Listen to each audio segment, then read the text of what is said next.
Base dropped in a new round of SDH AM. John, hear you there. Thanks for dropping by. Oh, I got to turn that on. Okay, so it is Tuesday Thoughts, and it is your normal round of stuff.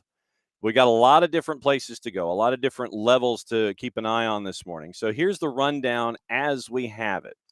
Coming up in just a little bit, traditionally, as it is going to be Kacey White. So Kacey D, we'll find out where she be. We'll find out about Thanksgiving. We'll find out about what she wishes to discuss.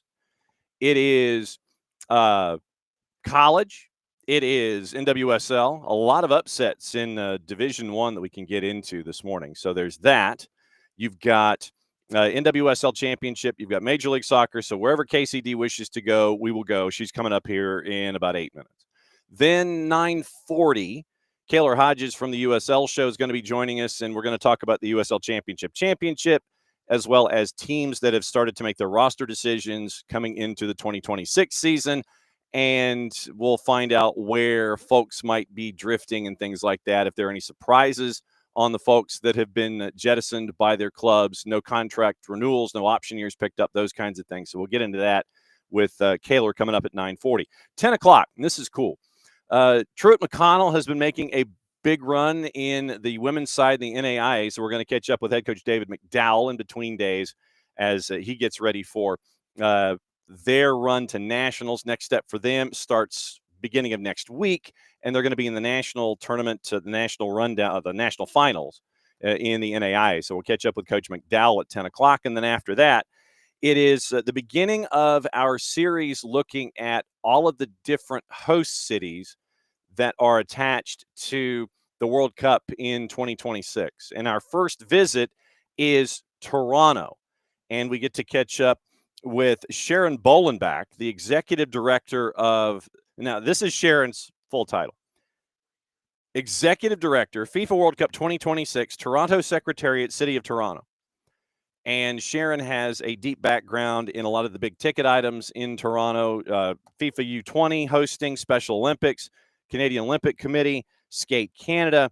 She is the recipient of the Queen Elizabeth II Diamond Jubilee Medal and the King Charles III Coronation Medal, representing her country. And so we'll catch up with Sharon coming up at 10:30 and find out what's going on as Toronto continues their movement on the field, off the field, construction, infrastructure, transportation, all the things. What we want to do with that series is we want to let you as an audience know how each host city is tackling all of their different issues. And if there's any commonality when it comes to bureaucracy and budgets and infrastructure and how much they're spending and what their concerns are as they get ready for the world coming in 7 months.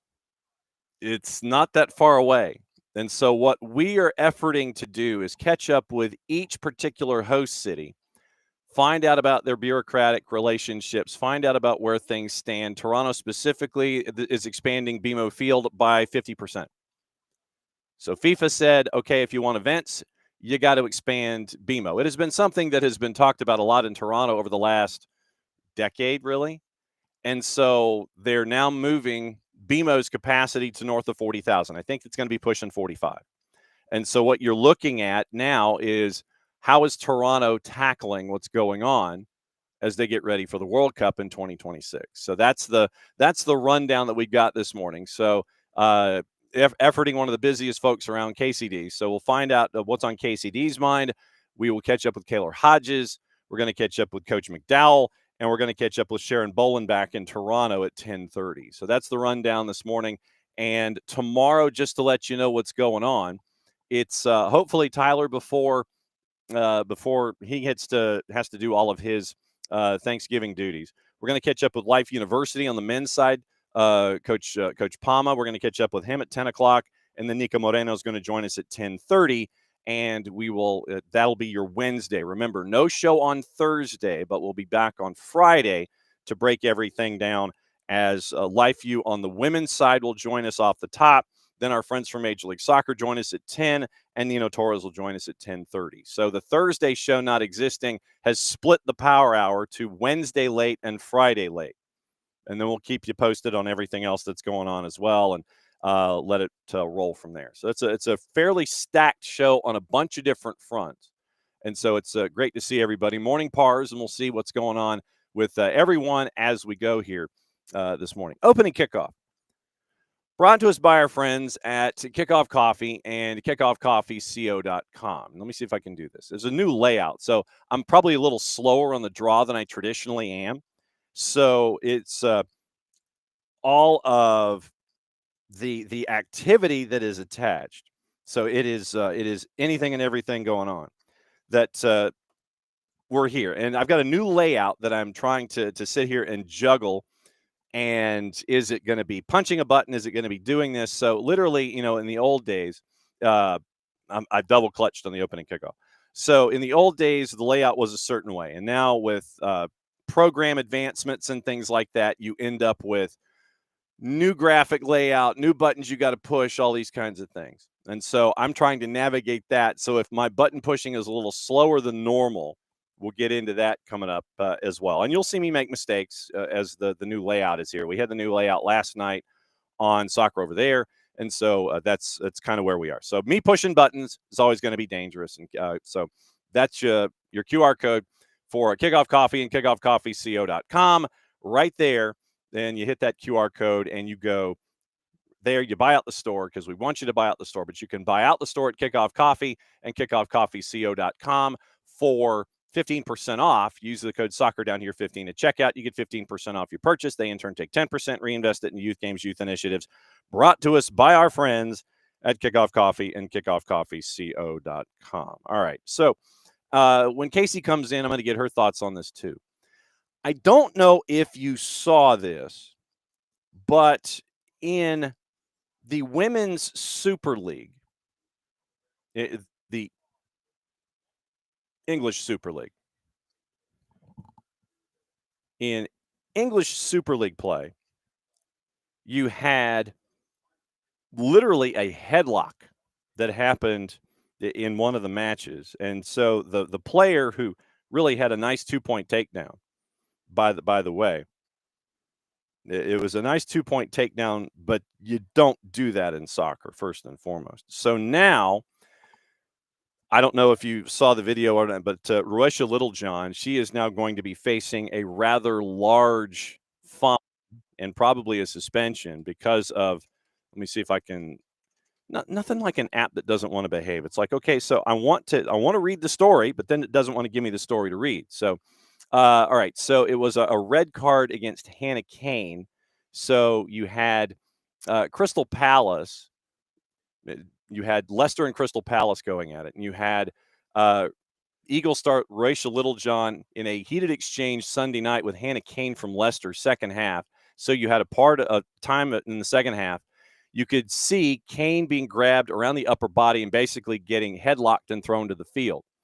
The clip obviously got a large reaction, and they referred to it as both shocking, dangerous, and WWE style as it went across the 280-character app.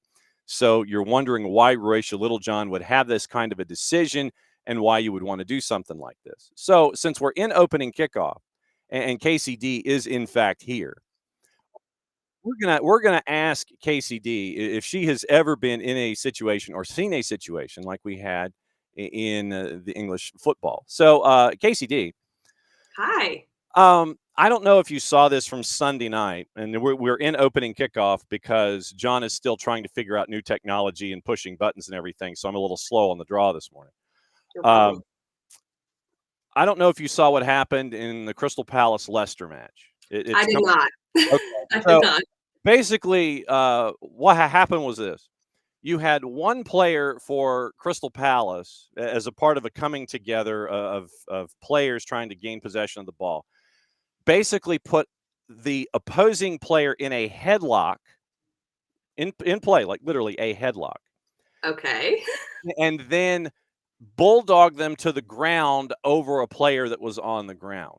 And of course, then you have the big coming together and you have the big to do or anything like that. So it was an overly physical moment where literally it was a headlock and a hip toss that throws the opposing player on the ground. So footage shows Olivia McLaughlin, the Leicester player, already on the ground, moving and shielding her head against the aftermath of the flashpoint. Littlejohn immediately shown straight red, violent conduct, reducing Crystal Palace to 10.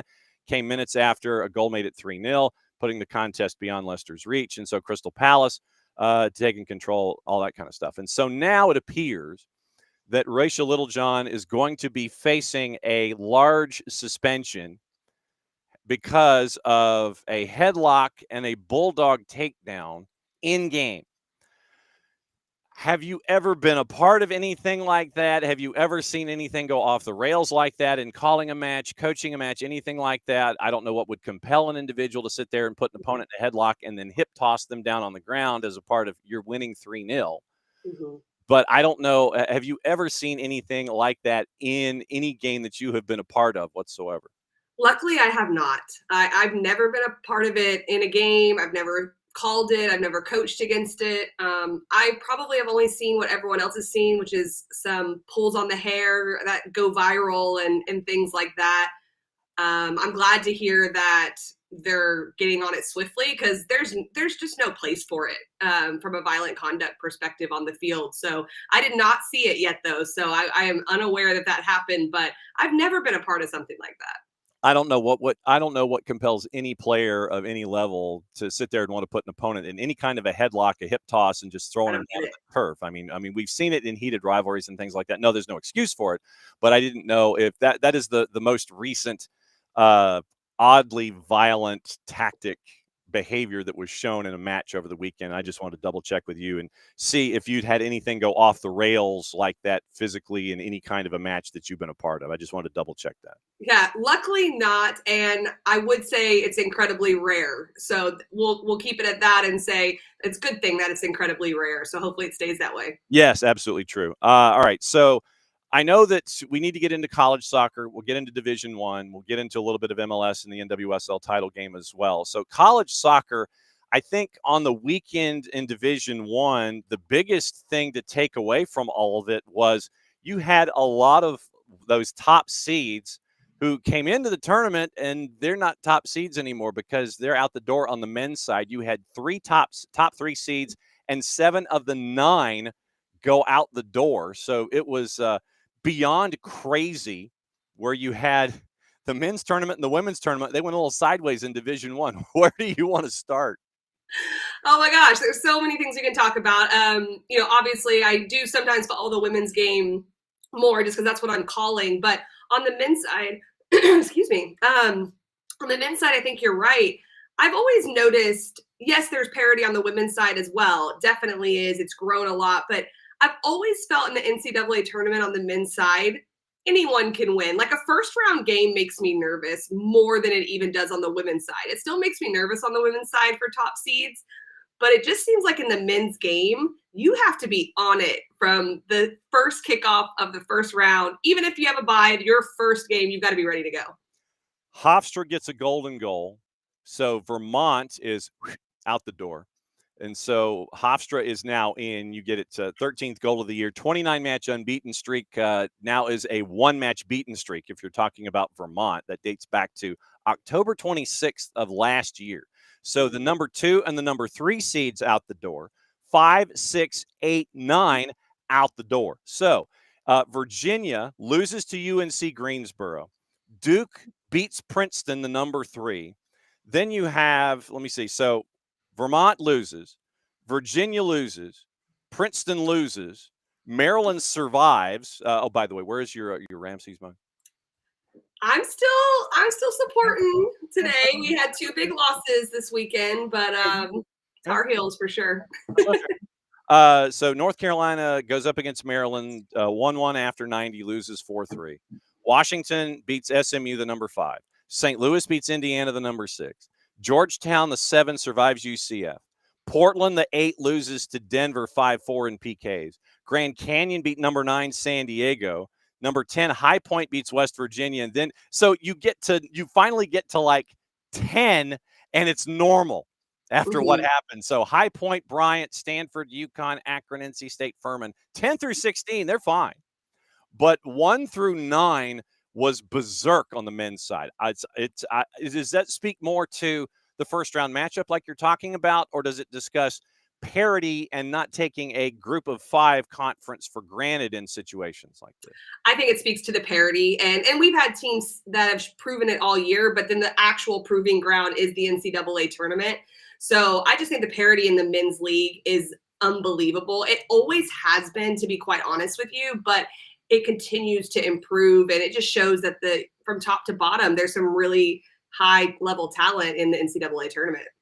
Now you've got that happening in the second round. On the women's side, TCU advances, Stanford advances, Vandy advances, TCU and North Carolina.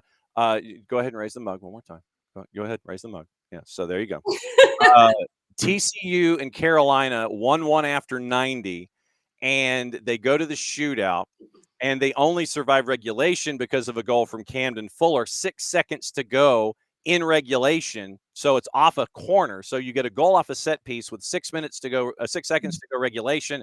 Then it goes further and further, and then TCU wins in the shootout 4-3. We'll discuss that as much as you want. Stanford over BYU, and that was 6. And wow, that's 6-0. That's crazy. Over BYU at number 5. Vandy over LSU 1-0.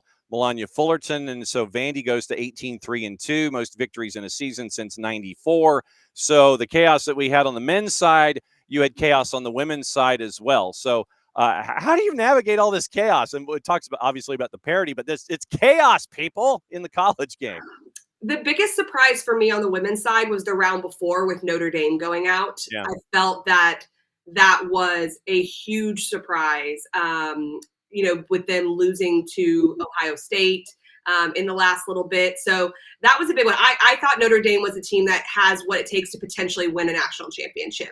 The reminder is that they have a sophomore goalkeeper, 2 sophomore forwards. The ACC Offensive Player of the Year is a sophomore. So all is not lost for Notre Dame, but I was really surprised by that. Virginia losing was a bit of a surprise as well, but Washington's on a bit of a run, and anytime you go to penalty kicks, it can be incredibly difficult. It was a tough night in Charlottesville. You mentioned the men earlier. They played back-to-back games, both going into the late stages. So it was a tough game, that one going to penalties as well on the men's side. So for the women, I think we'll address UNC, of course. I think top 16 for them this year is a fair finish. Obviously, as an alum and as someone watching the game, they were 6 seconds away from going to the Elite 8, which I think would have been such a great place to go to no matter what happened from there on out for UNC. But the marking at the back post wasn't right. The post player was off the post. There was just a lot that went wrong on that corner kick. And then you missed 2 penalties by 2 of our top goal scorers. It happens, but TCU is a good team. They've been good all year. I think it is a fair placement for the Tar Heels, as much as I would have loved for them to move on. And you mentioned the parity piece. I think that also has to be some credit given to the coaches on the men's and the women's side, that the coaching is at a higher level than it's ever been in the college game, in my opinion, from a tactical perspective. So not only is the gap not big between teams, but coaches know how to adapt. They make really good scouting reports. They are elite at figuring out how to make these teams hard to beat. And that keeps them in games to be able to have upsets. All right, so let's take a peek at the bracket as it stands. Everybody's getting dialed up for Saturday, and it is TCU and Vanderbilt low left. It is Duke and Washington low right. Duke and Washington, by the way, that's going to be on Black Friday. Duke and Washington, Black Friday, 4 o'clock Eastern time. TCU and Vandy is going to be on Saturday. Then you've got Ohio State and Florida State, Stanford and Michigan State in the upper half of your bracket. So we're down to the final 8. When you look at this group, what do you think? I think that Stanford, I think they're going to win. I do not know how anyone stops their scoring. They have so many attacking threats that it is just almost impossible to stop them. 6-0 against BYU is insane. It's just insane. And 7-3 against Alabama. Now, you can look at that critically and go, they gave up 3 goals. So if they have a day where they're struggling to score or someone sits back with a lot of numbers, is that going to make it hard on Stanford? But if you look across an entire season, they don't score goals in one way by one player. It's not always in the run of play. They're also very good on free kicks, great on corner kicks. They're good in the air. They could also score from the run of play. So I think Michigan State is very good. I just don't see anyone stopping Stanford. Washington, Duke, to me, I give the edge to Duke, but Washington's on a run. They've got a goalkeeper that is, let's say, spirited. She's spirited. And she is an emotional leader. Nicole Van Dyke, their head coach, is an emotional leader who came from Stanford. She's a high-level coach, so don't count them out.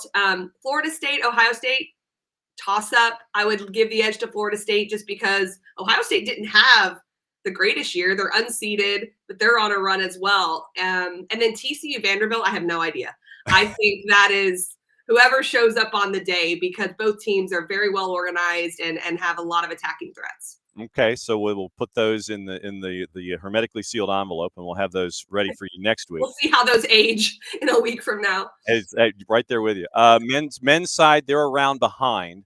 So you're looking at third round action, Hofstra and Furman. Hofstra knocking off Vermont, obviously. That was one of the biggest things on the board completely.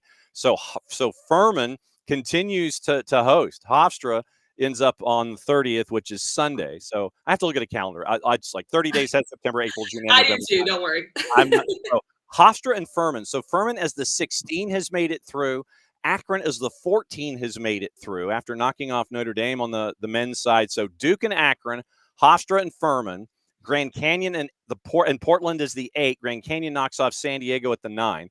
Bryant knocks off Seton Hall. St. Louis upsets Indiana. So that mini quadrant is gone completely into file 13. So the 11 comes through. St. Louis unranked comes through. And that's the upper half of the bracket. Then you've got Washington and Stanford. Washington, once again, not ranked, beat Oregon State in double overtime, beat number 5 SMU to get to play number 12 Stanford. Then you have UConn and Maryland, one of the few chalk brackets, period, one of the few chalk quadrants, period.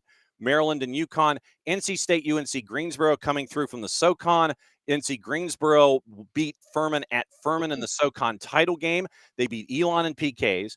They end up beating Virginia, the number 2, to get to play NC State, the 15. Then you have Georgetown and High Point, which is a 7-10. So 2 of the 8 possible matchups have the ranked teams that are supposed to be there on the men's side. If I say it's chaos, how far off am I?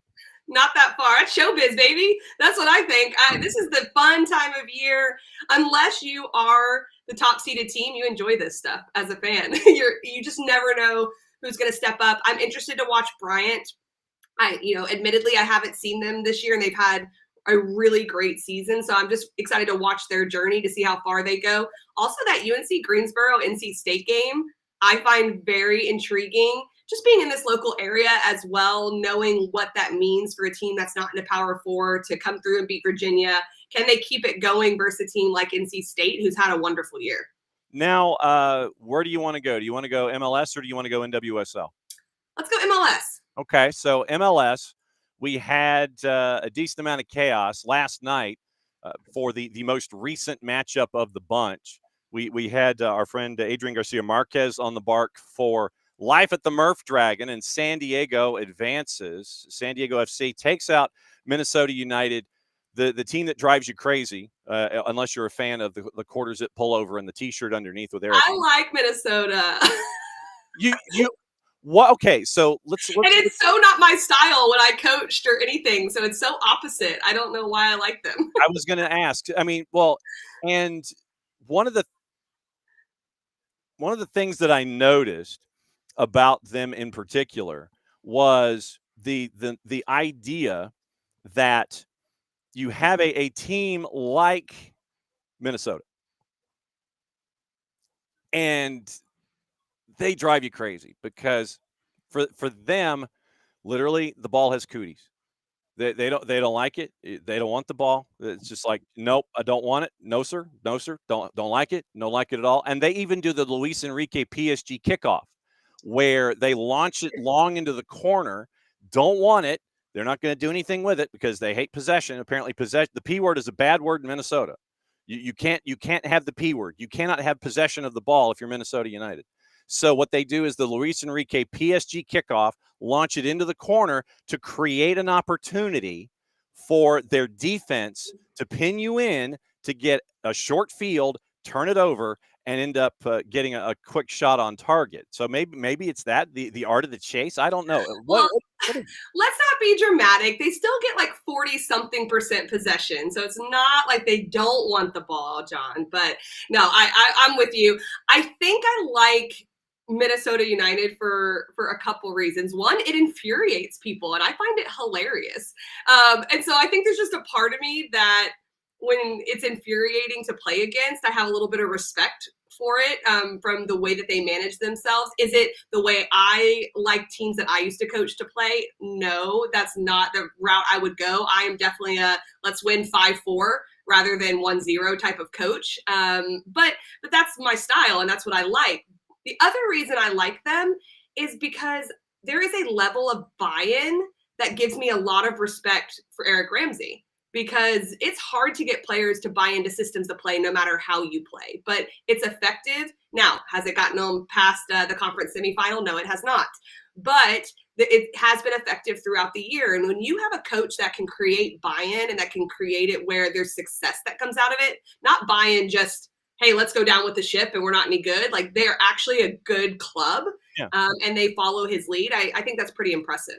And they grounded out for a while, and you could tell that San Diego FC was getting really frustrated with what they weren't able to do. Usually on that surface at the Murph Dragon, it's back and forth, and they're pinning people in and getting their opportunities. They finally do get the breakthrough. They finally do win 1-0. And so San Diego advances. And we spent a lot of time yesterday on Vancouver and LAFC. I called it an instant classic. I don't think I'm far off. Considering that Vancouver had to finish 120 minutes with 9 players.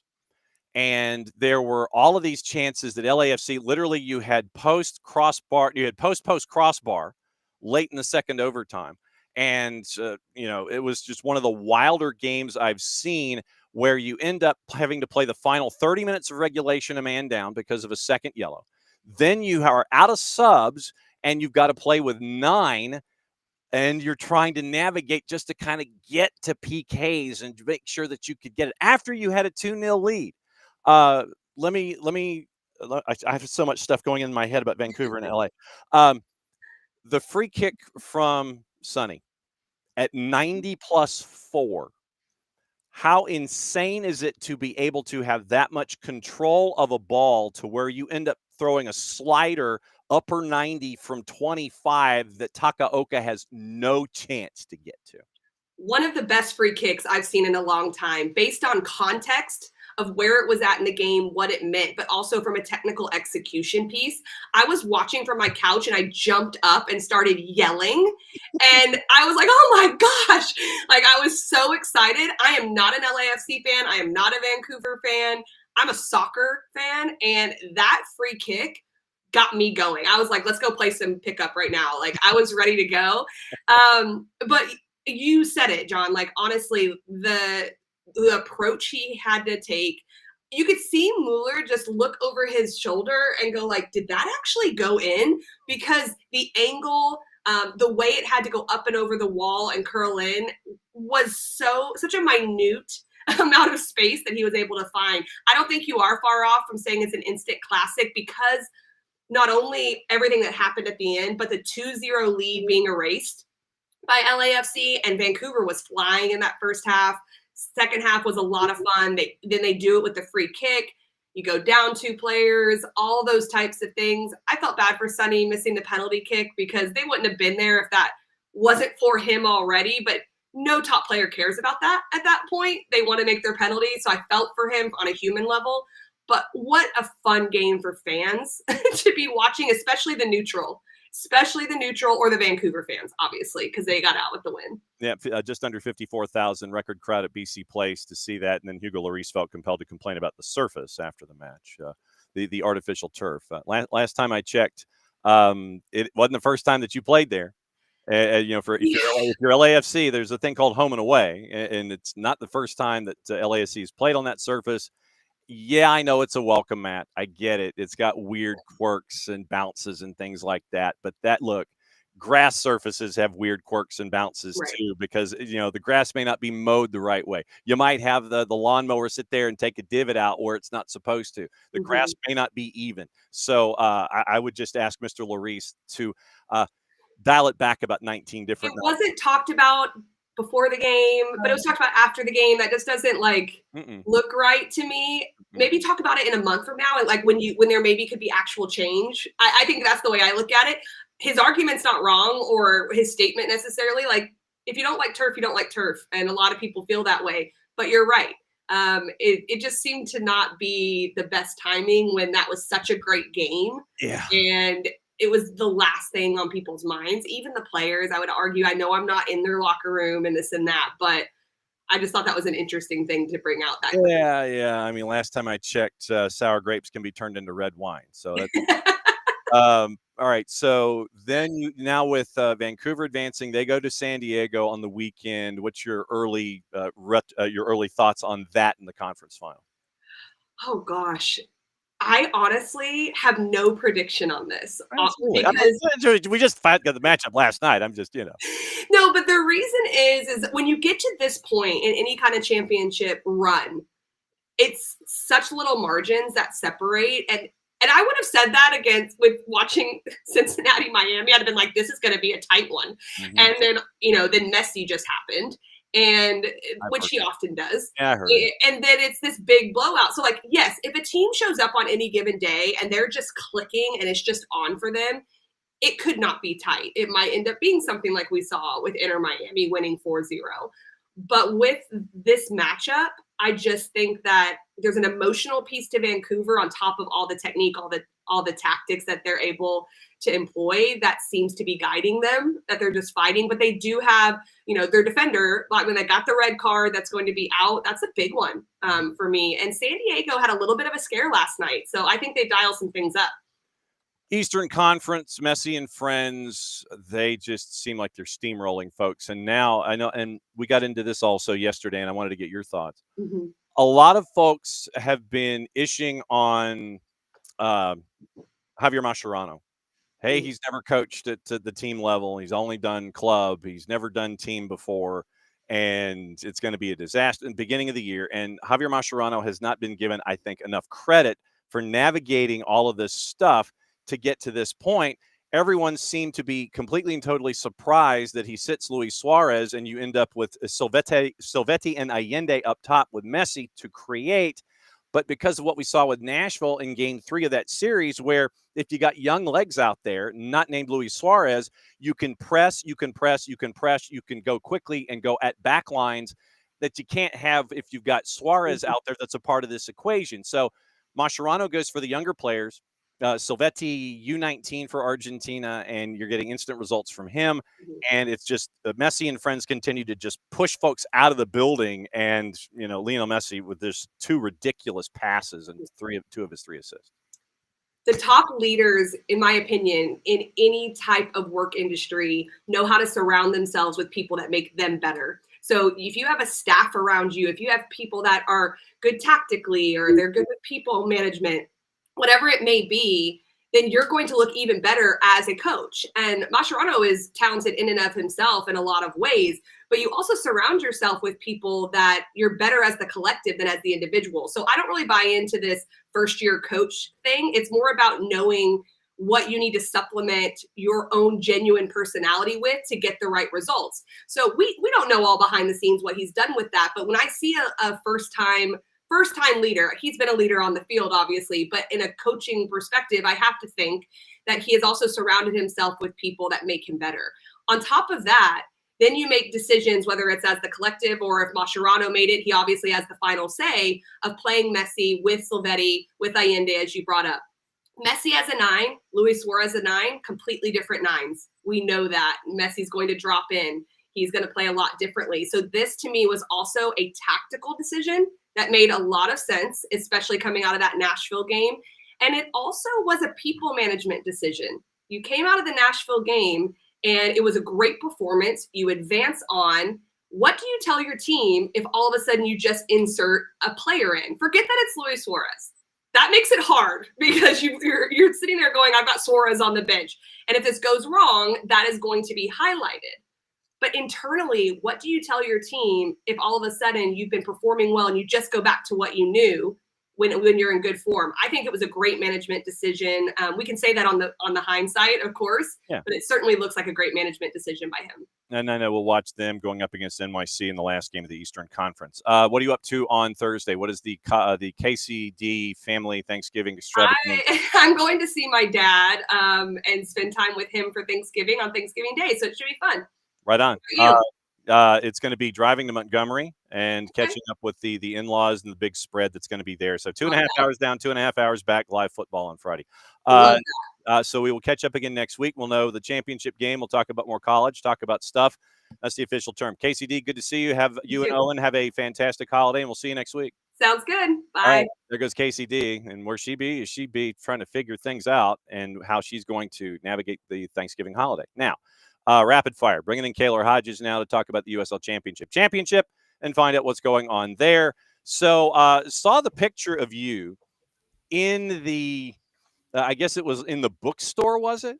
In Tulsa after the fact, after recovering from the USL Championship. What was the weekend like there in Tulsa? What was it like for you guys?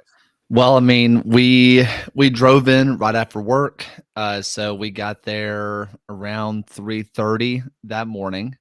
Got up around 6:30 to take a shower, get ready, and then around 7 o'clock we got breakfast, got coffee, and then we were pretty much feet on ground, just kind of doing everything near One Oak Stadium or One Oak Field, and it was awesome. It was cold. It was like it was really cold. Not freezing. People in like Minnesota are gonna be like, that's summer to us. But for me, it was cold. And so it made for a very interesting atmosphere where I was a little bit concerned. I was like, man, it's a cold day.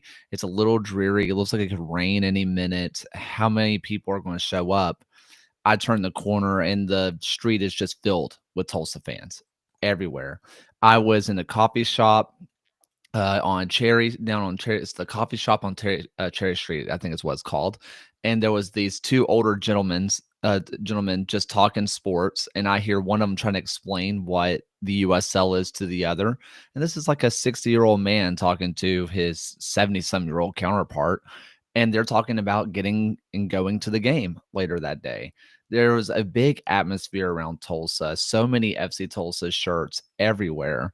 And I think it shows you the importance of the gap that the USL is trying to cover, which is being the only professional sport in town, as opposed to being in a New York or in Atlanta or somewhere like that where there are other options. In Tulsa, you have the Drillers. And you have FC Tulsa, and that's all you're really working with. And so when you are the only professional sport in town, you get to be more of a headline. And it absolutely was. Everywhere you went, there were scissor tail gear everywhere. And so you end up with a game that goes longer than 90. No real surprise there, considering what we talked about last week leading into this game. But now Pittsburgh has a title. And you have to feel for someone like a Robbie Mertz, the hometown kid. The Yinzer gets the title for his hometown club. Takeaways from the championship game now that you've had the sum total of, less than 72 hours to digest it. What sticks in your brain about what we learned about the game, those two teams in the season? I mean, there's a lot that went on with the championship. When I'm thinking through everything, there is a lot of storylines that happened. First things first, it did not translate to TV. However, this game was exciting. It was. There was a lot of people who were like, this was boring, no goals. It was not a good match or whatever. This was a horrible product. I completely disagree. The amount of times that a Pittsburgh player crossed a Tulsa shot, yes, people could say that was boring. Every single cross that was taken, and we saw a bunch of them, the amount of times that you felt just the entire stadium just gasp, because everybody knows that all it takes is one cross to not get blocked, and Taylor Kaylor is right there, and it's a goal. right? Everybody knew how much danger there was on every single cross, and yet they kept getting blocked. And you just felt that every single person in the stadium just gasp, right? And so for me, it was very exciting because every single moment something was happening. Sure, there weren't shots being taken on goal a bunch, but that didn't mean it wasn't a fun match to be a part of. Right. The Riverhounds faithful, the Steel Army were loud. I'm not They were awesome.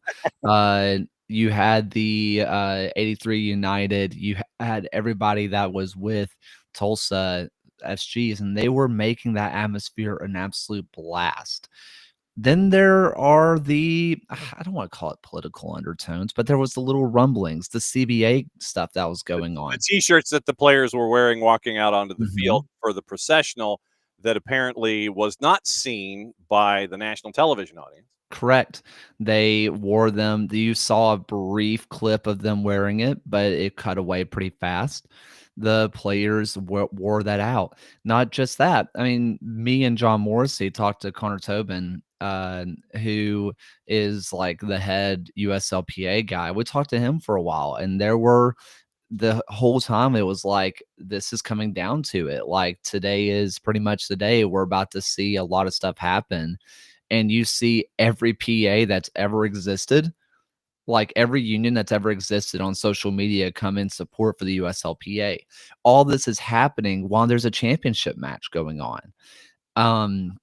You meet people who are in the stadium who are watching for the first time because this is not just FC Tulsa, this is the Roughnecks, right? There have been people who've been around a long time waiting for this moment with the Roughnecks.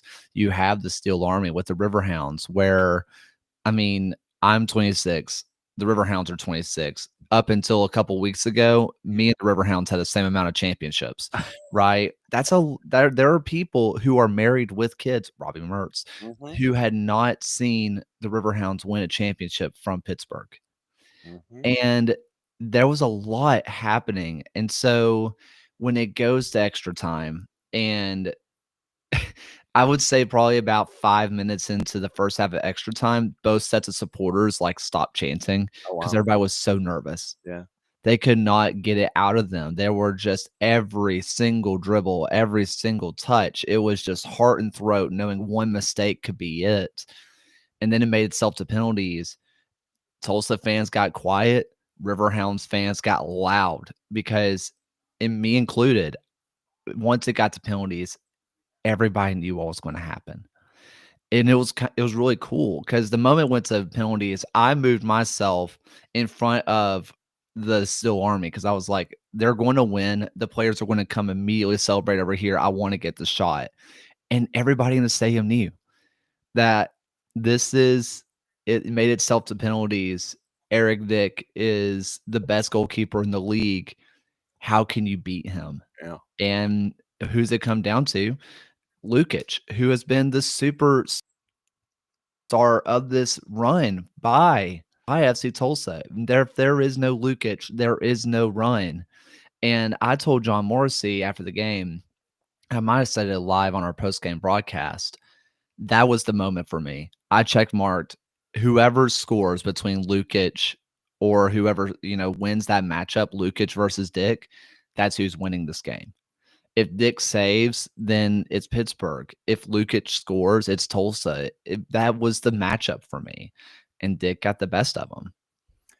When you look at this postseason, really, I think that it speaks to the keepers in USL Championship, because we could talk about all the offense that in the world that we want, and you've got some great offenses in USL Championship. That's not in dispute. But I think at the same time, this postseason, the conversation should be dictated by defense and by the folks between the sticks that got their teams further than they might have anticipated, got them into a championship game, and had the matchups that we were looking for with great offenses going up against great keepers and then going into PKs and such. I think that this one was probably the year of the keeper when you're talking about the postseason. Yeah, I mean, if you look, I think good friend Nicholas Murray even wrote an article about that, about how 2025 was the year of the goalkeeper. And It's not off at all. You look at someone like a Tyler Derrick, who they pulled out of coaching to be an emergency keeper, and he stands on his head. He makes a save fairly early on in this match that just pushes it wide, that that keeps it from being 1-0. Does Augie Williams miss a easy goal later on? Yes. But it's not, because earlier Derek made a big save on Augie Williams as well. You saw Eric Dick save a point blank header, tips it over the bar, and you're just like, this guy is just insane. Koke Vegas did everything he could to try to will Rhode Island into this final. He gets beat by a magical goal by Robbie Mertz, and that's it. Saldana played out of his mind as well for Pittsburgh, or for Detroit, earlier on this year. Coming into this, we were talking about Anthony Siaha and how his confidence and his just play is what made Hartford who they were. Yes, Hartford was good at scoring, but it was Siaha that we had talked about a lot.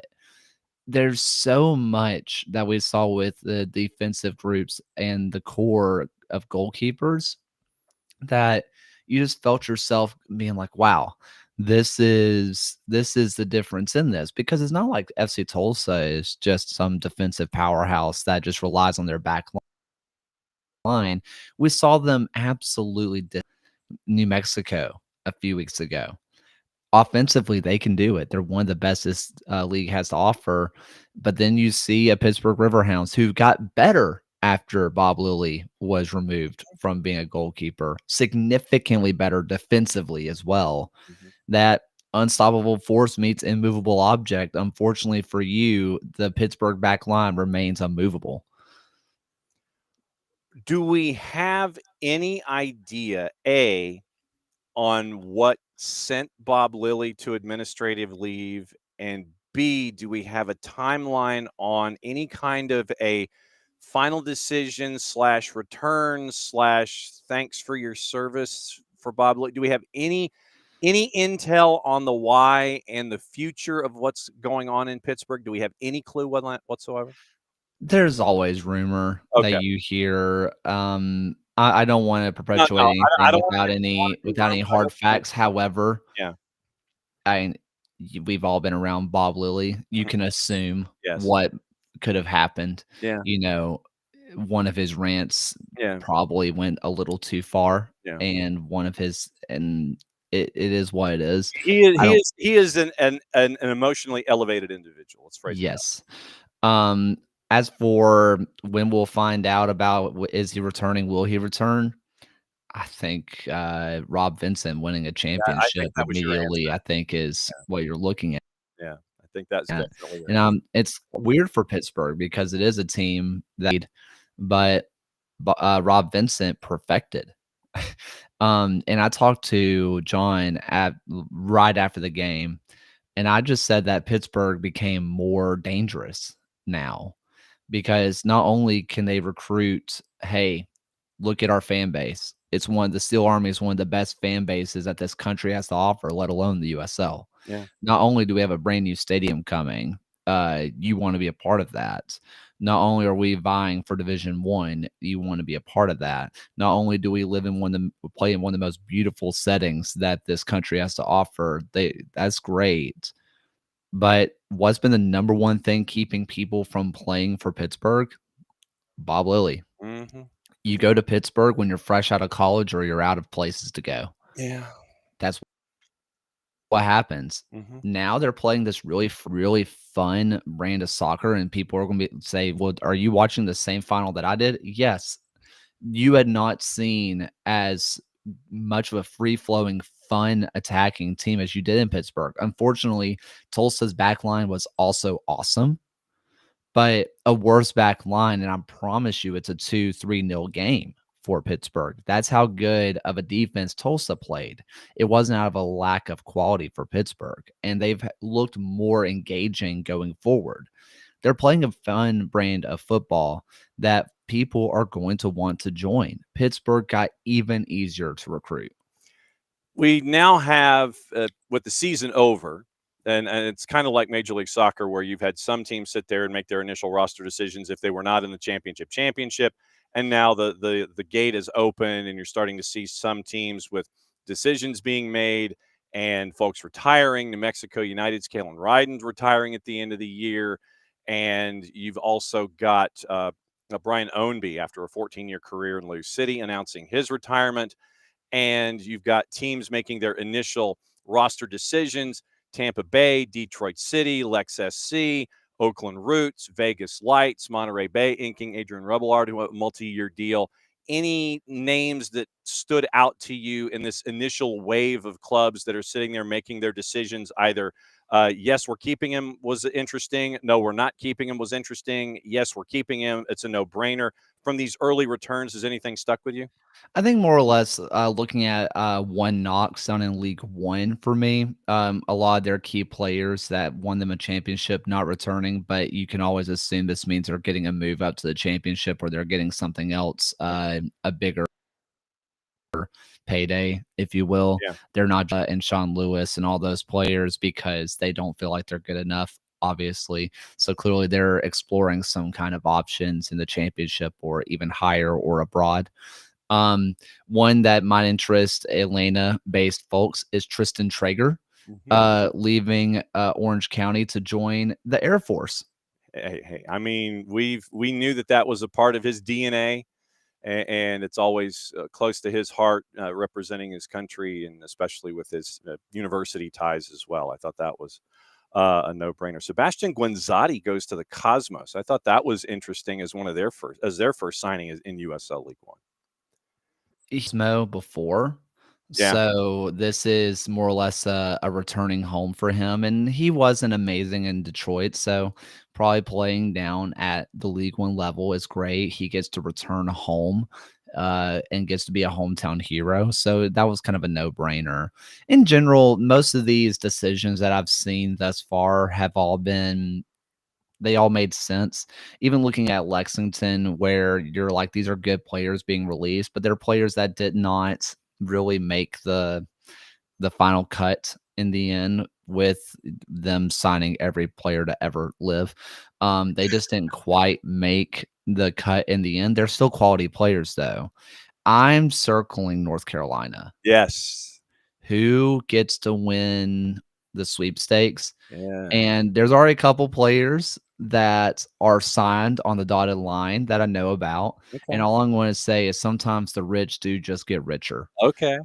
All right. Stadium news before we get out of here. And it's both in League One. Greenville has a stadium sponsor, and Union Omaha has brought out the schematics for their in-town stadium. So those two ideas are continuing to germinate in USL League One too. Union Omaha's the bigger one for me because now that they actually have more solid plans, it can't be taken away from them at this point. They, assuming some billionaire doesn't come in and just snatch up the land out of nowhere, Union Omaha Stadium is happening, not barring a council decision like it's happening for Greenville. Yeah. They were already building the stadium. They're just going to have to sell it to somebody, basically. But I mean, it's cool. It's a little bit more solidity that they're going to have it. But for me, Union Omaha is the big deal because not only does this solidify they're going to have a stadium, it almost all but confirms, hey, they're going to be a championship or D1 club very soon. All right. So before we reconvene next month, what's going on at the USL show and at Kaylor Hodges between now and then, as we have more clubs making roster decisions and putting folks out on the market? For me personally, waiting on the Legion roster news to drop because it's about time that I record again. So that's what I've been kind of waiting on before I did the season's over podcast, is waiting on roster news. And then for the USL show, we're not meeting this week. Everybody's doing family travel and all that kind of stuff. So right now I'm in the middle of editing our video that happened when we were down in Tulsa. So right now I'm trying to get all of that together, kind of put some finishing touches on it. And it was a cool experience down in Tulsa, and we tried to capture it. We got the trophy lift ceremony, everybody said. Yes. it didn't happen. It did happen. It was weird. But it did happen, and so we have that if people are interested in seeing what that actually looked like. At the USL show at Kaylor Hodges. Have a safe holiday, sir, in the Central Time Zone, or as the boss says, God's time. And we will catch up with you next month, where we'll have more roster decisions. We'll discuss North Carolina FC, all the things. It's great to see you, my friend. Have a great Thanksgiving. We'll catch up with you soon. Thank you. You as well. There goes Kaylor Hodges from at the USL show and at Kaylor Hodges. All right, hour number 2. And I went past 10 o'clock, so that's my official boo-boo. It is our first visit to Cleveland, Georgia this year. And we get to catch up with David McDowell and find out what's going on with the Truett McConnell Bears. They are in the postseason. They are in your bracket that you're filling out in pen. And we find out what's going on for the 10 seed on the women's side. Coach, thanks for dropping by. Where are you, in the library? No, I mean, I put books in there to make myself look smart. This is my office. Yes. Well, you see what I'm done in my office. I sit there and I just put up a bunch of scarves and lids and try to not to destroy the curtain rods and things down here in the office. Thanks for coming on the show. I'm glad that we were able to catch up with you at one of the I know that for coaches, one of the more busier times of the year. So welcome to the morning show. This is the chaos that you've gotten yourself into. Well, it's definitely a privilege to be here this morning. I'm excited to talk with you guys about it. When you came into the 2025 season, and for those that may not know the lay of the land and the geography, right now it's NAIA and it's in the Appalachian Conference. Mm-hmm. When you came into this season, what were the expectations for Truett McConnell, both internally and in the NAIA soccer community on the women's side? What were the expectations coming into this year? Yeah, it's funny you asked that, because we've been talking about that as a team. We graduated 10 girls last year. 9 of them were starters. And so we were curious to see how this year would go, because when you lose that core, there's a lot of transition. And so optimistically, we thought we would reload, but then realistically, we thought it'd be more of a rebuilding year. But we brought in some really good players. The returners came in strong, and things just started to click early on. We had a couple of tough early games that the girls kind of grinded through. And then with that, I think more belief came. And then as we got into the AAC conference, we started to find our rhythm. So what started off as let's just see what happens season has gradually just grown into something special. For those that haven't had the chance to come and see you, who are some of the, let's put it this way, what's the star power this year? And has anyone that was not of an immediate focus coming into this season emerged out of that group as a pleasant surprise across the board? Who've been some of the stalwarts for you this year? I mean, the majority of our attacking output has come really from our wingers, which is Bella Hodgson and Annabelle Trowski. They've come in. They're both upperclassmen, and they have just taken off. And they've scoring goals, getting a lot of assists. They've done really well. I think whenever I think about the other part, we've had a couple of girls that got some time last year, but have really thrived this year. I think one of our two of our holding mids that are both sophomores, Lena Seidel and Ari Marvell, have really come in and established themselves as two excellent players within the system. So we've definitely got a lot of help from the whole group, but those girls in particular have really taken off this season.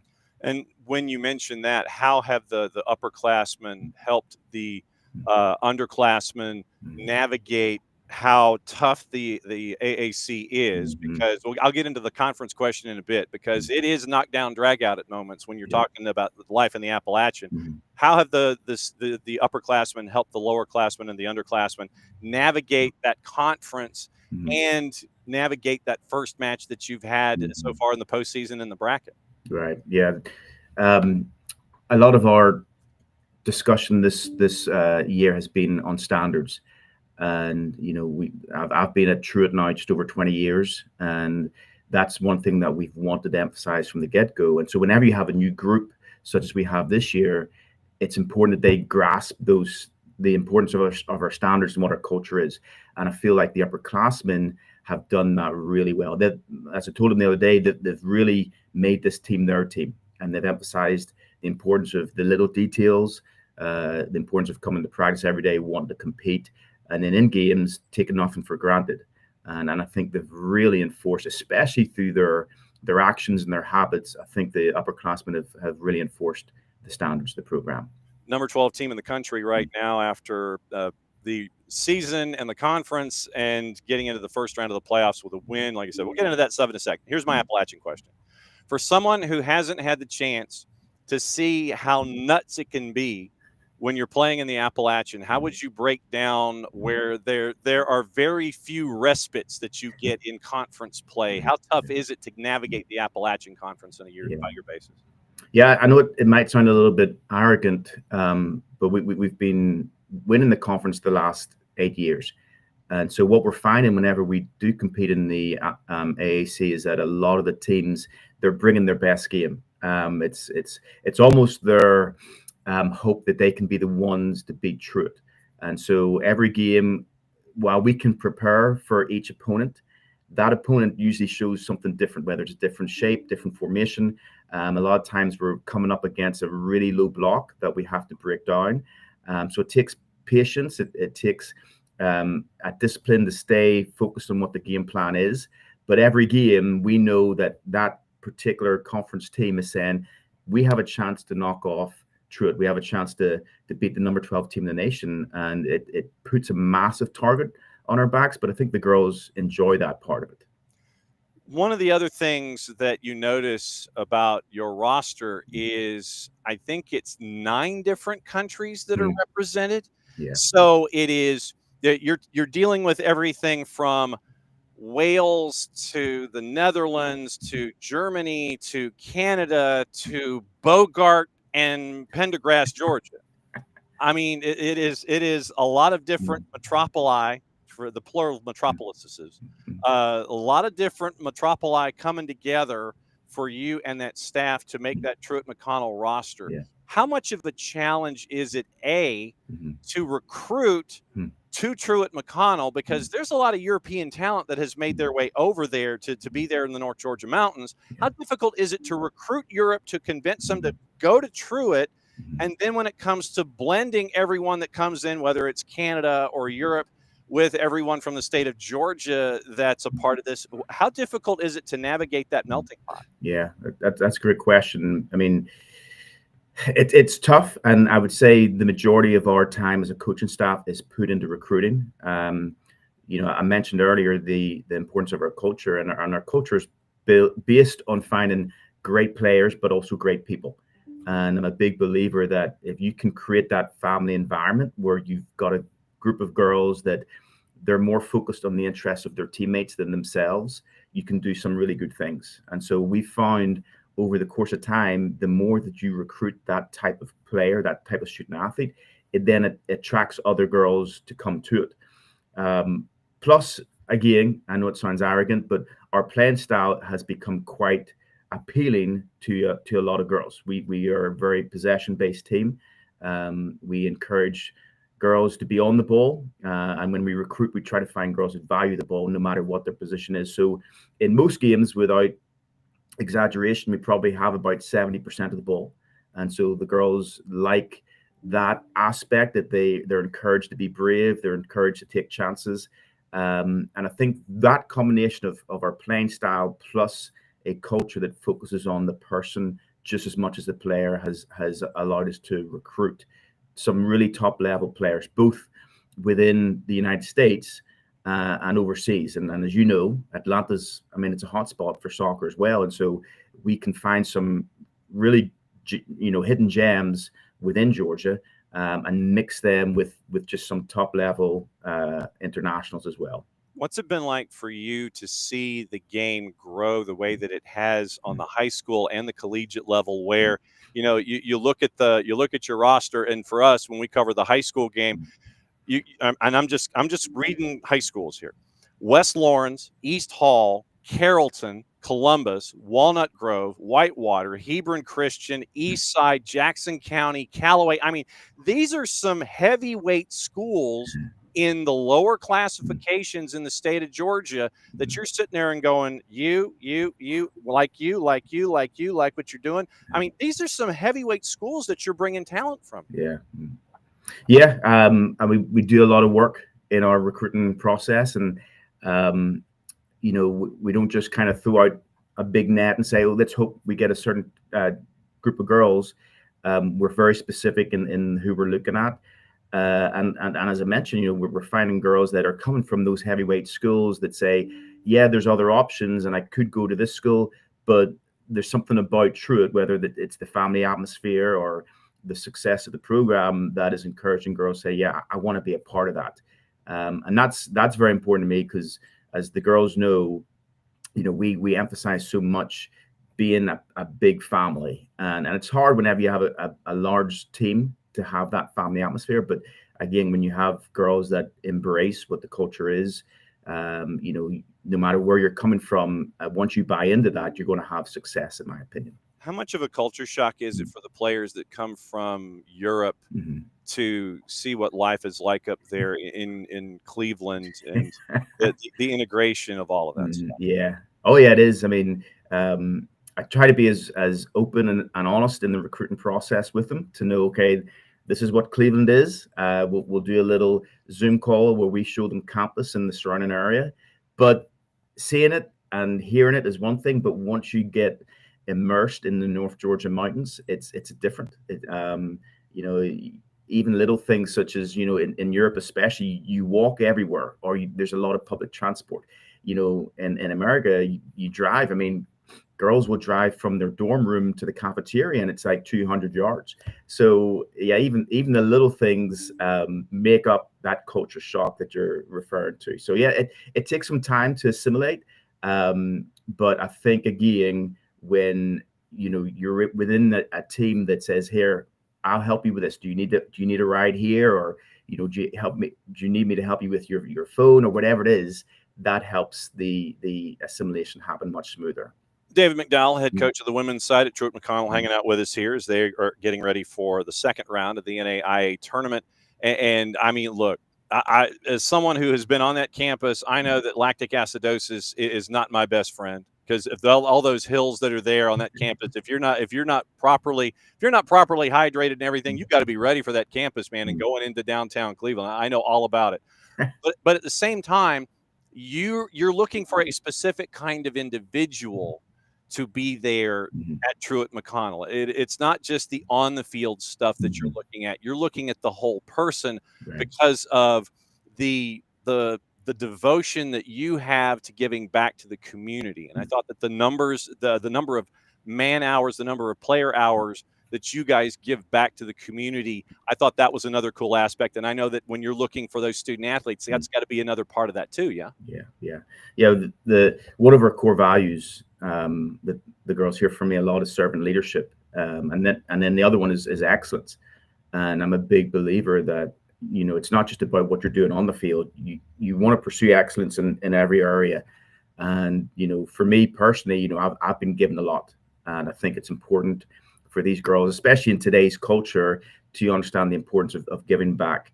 And so with the team, you know, we emphasize putting others before yourself, giving back to the community, and trying to help them understand certain habits now that are going to be better realized in life later on. And I think, as you and I can testify to, it gets tough in the real world. And for me, ultimately, the most important thing is preparing these girls for what happens after their time at Truett, and that real world scenario. And that's what I love about college athletics is, you know, we get to form these relationships and hopefully have an impact in their lives that makes them better people in their walk. So yeah.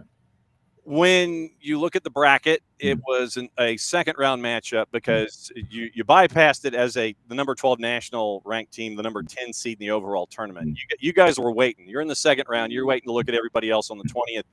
You had a matchup against Cumberland, Tennessee up there in round number 1. Did you anticipate that it would be as hairy as it got in the second half when they drew close to you there? Because we were looking at the highlights and saw that there was a little bit of distance, and then Cumberland comes back, and then you get the one late. Did you anticipate it being that hairy? 100%. I mean, Cumberland's a quality team. I mean, we've never beaten them before this year. In fact, last year they beat us 7-1 early on in the season. So we knew it was going to be a tough game. Their coach is very good, and our first half was tremendous. It's probably one of the best halves of soccer we've had in a long time. Scored 3 goals early, and it almost caused us to kind of fall into a little bit of a lull. But as you know, we told the girls at this level, every team we're playing now is good, and every team's going to have that sense of desperation to say, in 45 minutes we may be done with our season, so we're going to give everything that we have. And so once the first goal went in, you know that leads to a little bit more momentum, and then the second goal happened, and you know, you start to sweat a little bit. But I will say what I was most pleased about from the girls was their response to the second goal. And they kind of just stuck together and didn't allow any more clear-cut chances after that. And then, of course, the fourth goal was what we were needing. It just settled everybody's nerves late on and allowed us to kind of see the game out. But yeah, at 3-2, it gets a little bit nervous. But the girls' response to the second goal was huge. And now you have a week that includes holiday activity before you head down and take care of the matchup in the round of 16 against Grace of Indiana. So it's a 7-10. It's chalk in your section of the bracket. Yeah. How do you navigate a holiday week? Obviously, you're sitting there going, first and foremost, yeah, man, we're still practicing and we're still playing. How do you navigate a holiday week plus travel to get ready for a round of 16 matchup against the national 7 seed? Yeah. I mean, we made the decision early on, if we made it to the final site in Florida, we were going to give the girls this week off. So after the game Saturday, we allowed them to go home, and we said the only thing is we'll bring you back Thursday night. So have time with your family, have your Thanksgiving meal, and then we'll come back Thursday, train that night, train twice on Friday, and then we'll head out in Florida Saturday morning. So at this point in the season, I think what matters most is having more of a mental rest. It's such a long season. And, at this point, as we tell the girls all the time, we're not really going to teach you anything new. It's mostly about maintaining the sharpness. But I think the mental aspect of just renewing themselves, being around family and friends, I think that's probably the best recipe to have them come back as sharp as possible. So when it comes to Thursday and the players that are, from Europe, how are they spending Thanksgiving? Are they going home with Georgia players and sharing the Thanksgiving experience? How are they celebrating Thanksgiving so far from home? Yeah, so some of them did go home with some of our Georgia-based girls. There's a few that stayed on campus, and for them, Thanksgiving is just really more of another turkey meal. So they're focusing more on getting ahead in their homework, maybe just enjoying having the campus to themselves. But there are some there that they wanted more of the American experience, and so they went home with some of the Georgia girls. Okay. How are the European players integrating to life in the Southeast? Huh? Yeah, it's unique. I mean, a lot of our European girls are from larger cities within Europe. And whenever you come to Cleveland, Georgia, where there's maybe 4 traffic lights, and sometimes you get caught behind a tractor, it can be different. But I think they enjoy just what the atmosphere of Truett is, and the team is for them the most important part, and that's why for us it's about creating that family atmosphere for sure. No doubt about it. It's great to catch up with you, Coach. Glad you made it out of round number 2, and have a fantastic Thanksgiving week. Thank you. And enjoy it everywhere, and just get down there safe, and then have a great time in the national environment, the national bubble that's going to be down there next week. Week from today, 10 o'clock start. How are you going to navigate a 10 o'clock start on a Tuesday morning? I mean, literally, is it getting up at the crack of before? Like, are you getting up at like 4 a.m. or something? How does that push your game and all that? Yeah, I didn't know what to think about that 10 o'clock start, and we're just going to have to embrace it. I mean, the day before that, Monday, we have a 8 o'clock practice. So I'm trying to create an environment where they're getting up, Sunday and Monday at the same time that they want to get up for Tuesday, and just kind of recreate what Tuesday may look like. But it'll be an early start, and hopefully most of the team are early risers. I mean, they've been having to get up for 6 a.m. workouts throughout the season. So hopefully, that kind of helps them get ready for a 10 o'clock kickoff. All right, and we'll be keeping an eye on things. NAIA website, Urban Edge Network, down at the final site, and the bubble that is everybody chasing after a championship. Do not be a stranger. Have a fantastic holiday, and we'll be keeping an eye on you. Thanks for dropping by the morning show and letting us know about what's going on there at Truett with the Bears as you guys chase after an NAIA title on the women's side. Thanks for dropping by. Thanks, John. Appreciate it. David McDowell, the head coach for Truett McConnell, as they chase after a championship in the NAIA. He's got some time off. So from his office, he came and visited this morning. And so he has survived his first visit to the morning show. It is 10:20, and now it's time to catch up with one of our features now when it comes to looking at all of the host cities attached to the World Cup in 2026. And we'll be having these interviews fairly frequently as a part of our discussion as to what's going on when it comes to the World Cup. And we are visiting each host city. There's many of them that want to reach out to us. We reach out to them. Hey, we want to find out your story. And then they reach back and we sit there and it's like, okay, when can we do these kinds of things? Yesterday, we caught up with the executive director of the FIFA. Let's see. Now, let me get Sharon's title. So it's our interviews with Sharon Bollenbach, and we'll start that in a second. The executive director, FIFA World Cup 2026, Toronto Secretariat, City of Toronto. So this is our first visit into host cities, and we find out what it's been like for them to orchestrate to get to this point, what else they still need to work on, what concerns they have, how they're tackling all these things, and on all of the manpower and infrastructure that they have to tackle. We're going to be doing this with as many host cities as will get back to us, and we'll be doing this all the way through the tournament. And then once the tournament is over, we're going to come back and have postmortems with each of these host cities to find out the lessons they've learned, how they've survived, all those kinds of things. So this is our first visit with all of these markets and everything that's attached. It's an opportunity for us to catch up and find out what's going on in Toronto as they get ready for the World Cup in 2026. Here is our catch up with Sharon Bollenbach.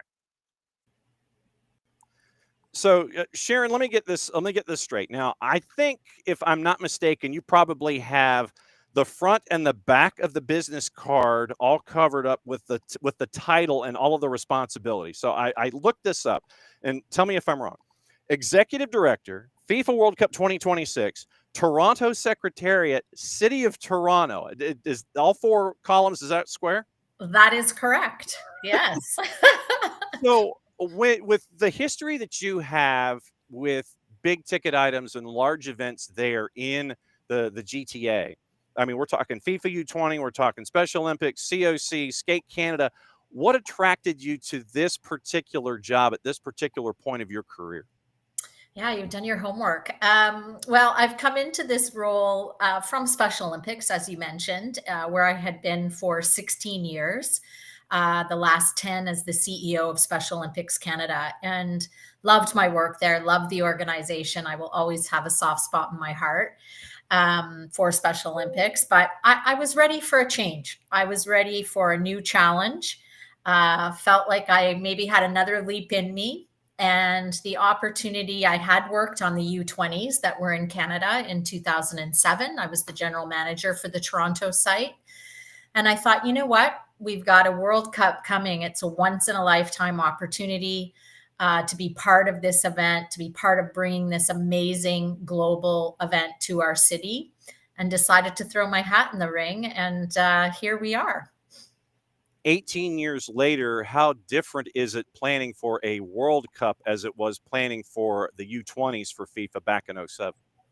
Well, interestingly enough, our first site visits at the stadium back in 2007, we were wearing hard hats and boots because it was under construction. And so here we are doing a capital project to prepare for the World Cup all these years later. But A World Cup, there's no question. I mean, a World Cup is on a completely different level. The U20s were an amazing event. We had all kinds of records in that event, from, sales and those types of things across Canada. It was amazing to be part of that, which is what sort of drew me to be part of the World Cup. But, there's no question it's on a completely different scale.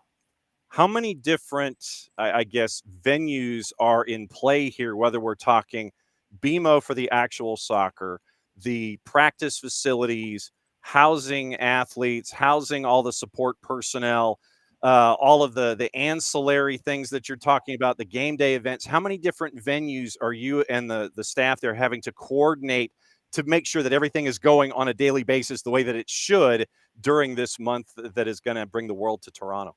Yeah, some of the things you've mentioned there in terms of locations are actually responsibility of FIFA. So host city, aren't sort of linked to them directly.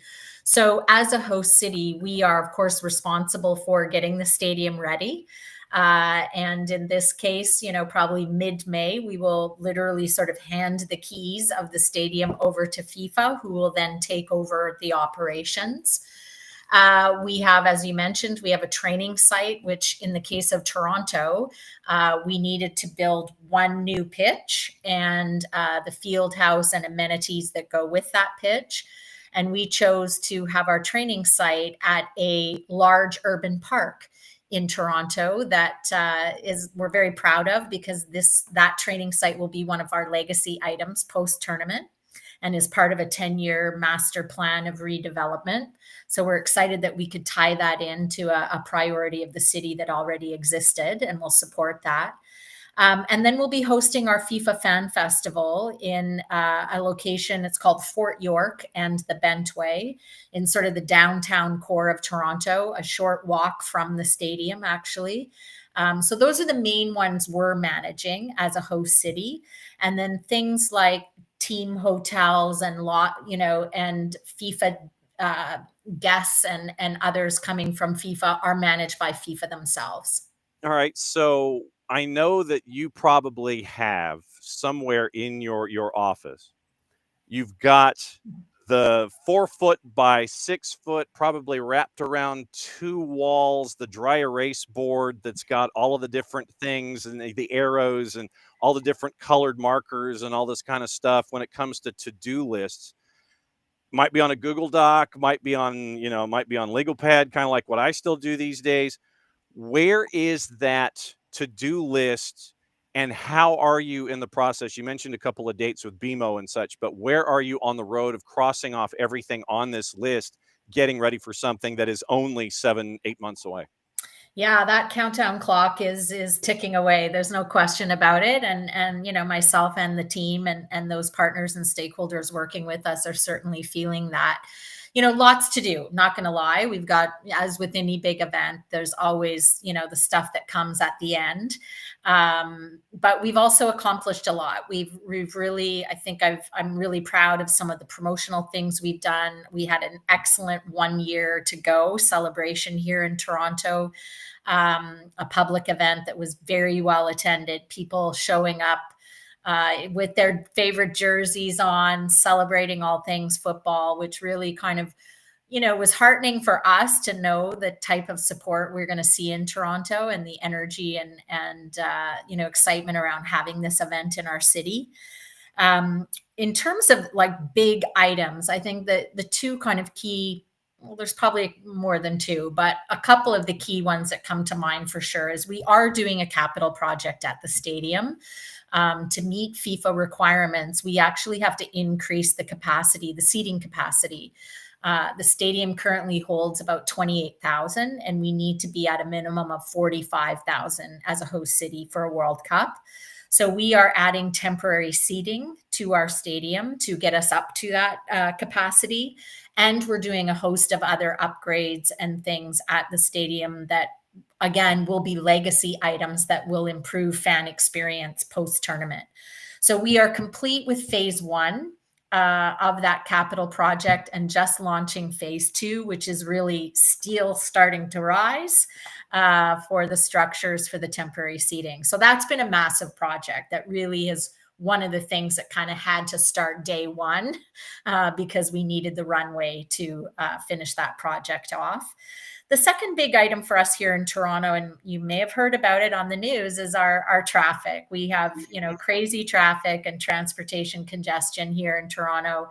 And so early on, we brought on a transportation consultant to support us. And we have a very strong table of transportation experts, including here at the city, the consultant that I spoke of, some provincial transportation providers, et cetera, so that all the players are around the table. And so our transportation and mobility strategy is something that's been in the works for a long time too. One of the first things we started. And then big elements coming up are Fan Festival. We really want to have an amazing fan festival for residents here in Toronto, but also people visiting from outside. Really want it to be a central place of celebration and fun and safe and secure and all those good things that an event should be. And so there's a lot of work to still be done on that element as well. Okay, so you mentioned transportation. That's something that here in our base in Atlanta is something that has to be tackled as well. But the infrastructure, the transportation infrastructure, at least in public transportation, is in place where you can hop on the elevated trains, the MARTA train, as it's called here, the rapid transit, and you can go from northern suburbs. You can come from the airport, go straight into downtown. You can go from east to west and come into downtown, where it's hubbed right there in the middle. For those that don't know what TTC can do and where it is when it comes to the integration, I'll get to the QEW and the traffic there in a second. But when it comes to TTC itself, where does it fall in the plan to make sure that everyone can get from point A to point B and get to Fan Fests, get to the Fort, get to BMO? Where does TTC work in all of this? Yeah, so the TTC in Toronto, and it's Toronto Transit Commission, is where TTC comes from. So that, their fleet of vehicles include underground subway, includes above ground buses, as well as streetcars. So there's a whole circuit and a number of different routes that come from various points and directions across the city, north, south, east, west. And so we are working very closely with the TTC to both manage volume capacity. We're changing a couple of platforms near the stadium so that we can increase sort of access to the streetcar in one area that's kind of a critical point. We want to be able to not just have a stop point that can accommodate maybe a couple of streetcars, but one that can accommodate 4 or 5. So we're revising one of the platforms for the streetcar. And then similar to how you've described, John, we have a commuter train coming from suburbs, both east and west of Toronto, called the GO train. That really is our commuter train coming into the city. And so Metrolinx, which is the provincial transportation organization, manages the GO. So they're at this table as well. In terms of planning and execution. And then we also have a train service called the UP, above rail or above ground rail, that comes from the airport to and from the airport right into downtown. So there's a number of players, as I mentioned, at this planning table that all are managing capacity. And one of the interesting things that we're, I guess sort of the next big kind of nugget of information we need to refine and continue to build our transportation plan are the match times, which of course we'll be getting coming out of the draw that happens on December 5th. You mentioned GO, you mentioned Metro, you mentioned TTC, and I mean, this is something that is going to be an impact for the entire Golden Horseshoe. I mean, this is literally from everybody. The second you cross the Peace Bridge, you're at Niagara Falls, you're making that big sweep, you're coming through Hamilton, you're coming into the GTA. This is something that is going to be impacting this entire region. Has there been any numbers come out about how many folks you're anticipating during this month, whether they're there to watch matches or not, economic impact? What are any of those numbers come to the fore for projections yet? Yeah, the expectation is around, and these are probably need to be sort of updated, and I'm sure will be after the draw is done and we know what countries are going to be competing in Toronto. but sort of older, I guess, or previous estimations have us seeing about 300,000 visitors coming into the city. And of course, that doesn't include residents who, as you've mentioned, would be coming in from, various places in and around the Golden Horseshoe. So it's a, significant increase to volume. We also know there's going to be other events happening. Toronto's a big city. There's lots going on. There's other things happening during this time period. So we're working with a lot of other partners around the other events, concurrent events that will be taking place, how we manage those from, do any times need to shift? If it's a smaller event or even a larger one, can we, shift location a little bit to stay away from the key hubs that will be extremely busy for World Cup? So there's a lot of integrated planning going on with, not just transportation, but with other, event providers in the city as well. How many different folks, when you are at this table with all the stakeholders, how rectangular is this table? How I mean, are you at are you at the Coliseum? It's like you got to tell the Marlies. It's like, no, look, we need the space here. We need the space with all of these stakeholders to hang on to this meeting. Push your match back a little bit. How many folks are we talking about at this long rectangular table where you're sitting there and having to coordinate all these different folks and agencies and shareholders and stakeholders? How many folks are we talking that you have to integrate here? Yeah, good question, John. I actually don't know the exact number, but I can tell you it's very extensive and comprehensive and complicated, right? Like you've just hit it. This is a complicated, a complicated structure and a model on a big event of this size and scope. And one of the things that's a key part of my role is to make sure that we bring the right people to the table, and that we're all sort of aligned and going in the same direction. So we have a number of small sort of working groups, right? There's a working group focused on transportation, a group focused on marketing communications, a group focused on, revenue generation, a team that's focused on the capital project at the stadium, a team that's focused on fan festival. So, and bringing all the right players to those individual smaller teams.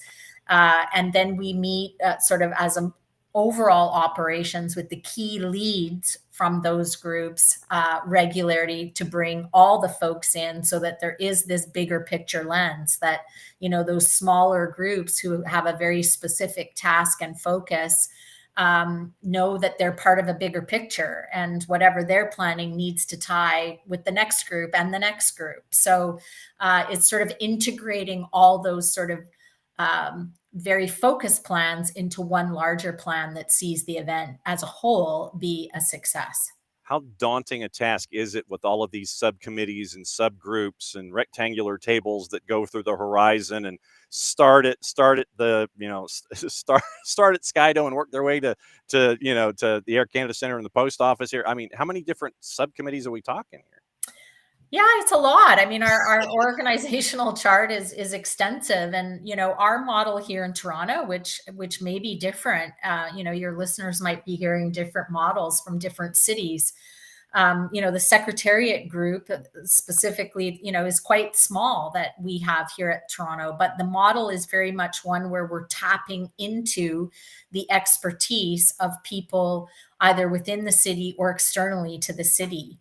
So, the core secretariat team is part of facilitating, bringing in the experts from transportation, from waste management, from legal, from marketing and communications, and on and on. And so we're tapping into expertise that already exists here at the city. And this has really been identified as, senior leaders at the city as obviously a priority. It's a big investment from a financial perspective. And so it's been, it's Team Toronto. We might be a secretariat kind of leading the delivery, or leading the charge on the planning, but the delivery model is one that is truly a Team Toronto approach. How much capital investment are we talking here? Whether it is the expansion of BMO by 50%, roads, infrastructure, the TTC that we were talking about, any clue as to published figures as to how much capital investment has been made by the Ontario government, City of Toronto, all these different stakeholders to make sure that this is going the way that they want it to go? Yeah, our investment at the stadium is about 125 million, and then we've got investment at Centennial Park, as I mentioned, for the training site as well, of about another 20-25. So, you know, we're in the range of 150 to 160 on capital projects for stadium and training site. And then, you know, there's been some of that investment, as part of other city plans in some of these other areas. So if there was a plan to, you know, upgrade one of the streets and you know, TTC locations at one area, that has been built into some of the city planning as preparation. And again, that sort of Team Toronto approach for the tournament. What has been the most pleasant surprise about this process to this point, where we're 8 months away from action actually happening at BMO? Has there been something that you sat there, it was almost like a eureka moment of like, oh, wow, that's really cool? What's been the most pleasant surprise of this process? Yeah, you know, one that I'm really, thanks for asking that. It's good to talk about some of the great things happening and the things we're proud of. But one of the interesting things that's recently happened is, of course, we're going to be, you know, tapping into amazing volunteers, as any major event does. And I'm sure all of the host cities, I think all of the host cities are, and we certainly are here in Toronto as well. And volunteer registration is online. You know, FIFA are very engaged in that. They've created a really interesting sort of brand for the volunteer program, and have really, you know, been supportive in creating an on-site online training, all of those things. So I think registration opened at the end of August. And of course, we promoted that across all of our social channels and other places here in Toronto. And then I think it closed early October. And we had over 248,000 people register to volunteer. And yes, you heard right, almost 250,000 people. And that was pretty extraordinary. Like we, you know, when you're kind of thinking, oh, you know, we don't have a massive marketing budget here in the city for this event. And, you know, sometimes there's comments about, you know, are you guys really getting the word out? We don't see a lot of stuff and all these kinds of things.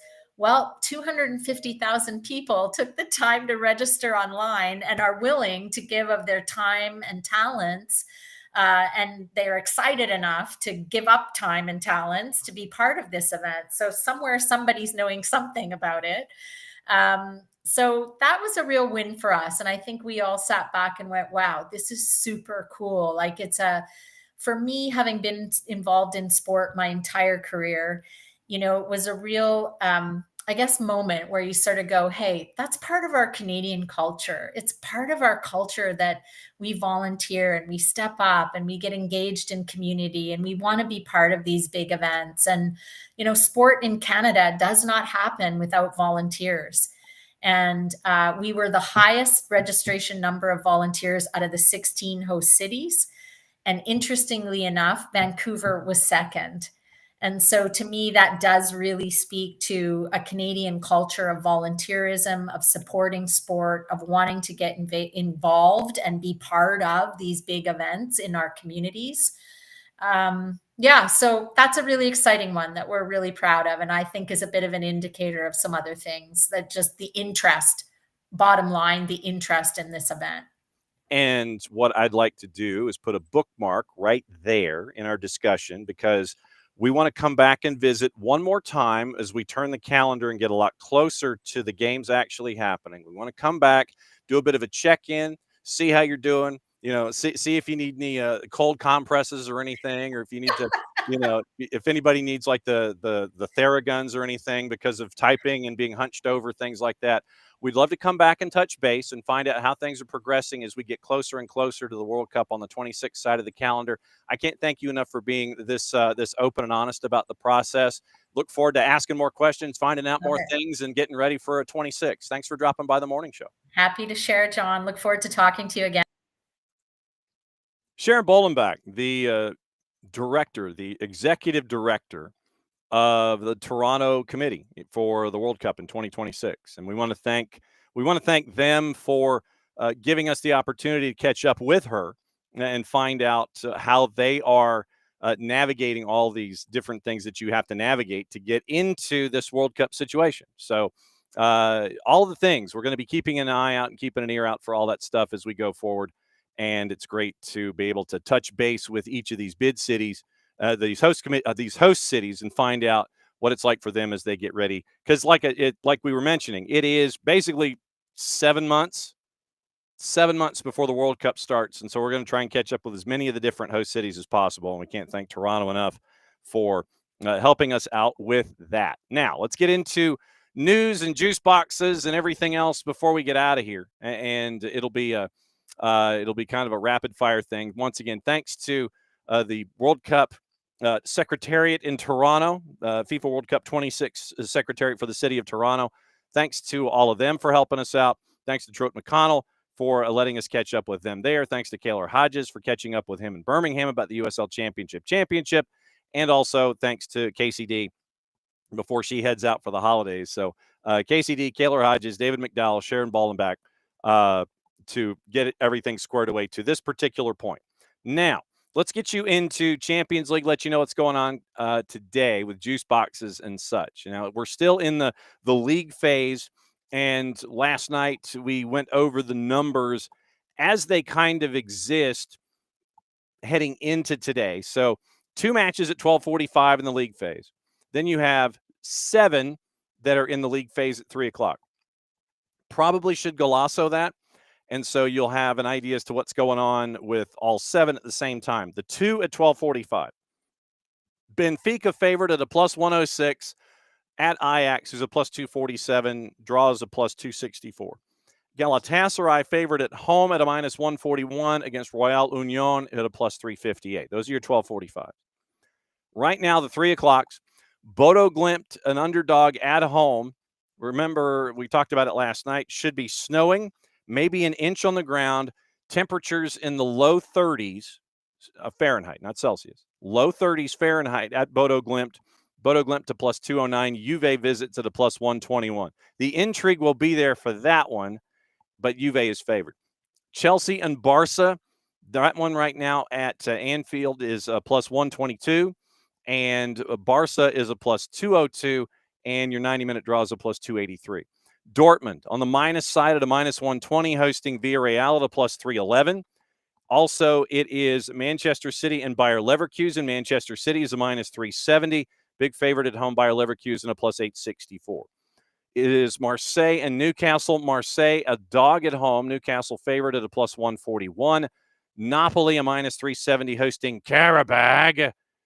That one has really spread at least 100 juice boxes both directions from last night. So in the last 13 hours, Napoli is now a -370. Karabag is almost a +950 in the composite, and your draw is a +497. Slavia Prague and Athletic Bilbao. Slavia Prague is a dog at home at a +213. Draws a +231, and Bilbao is a +134.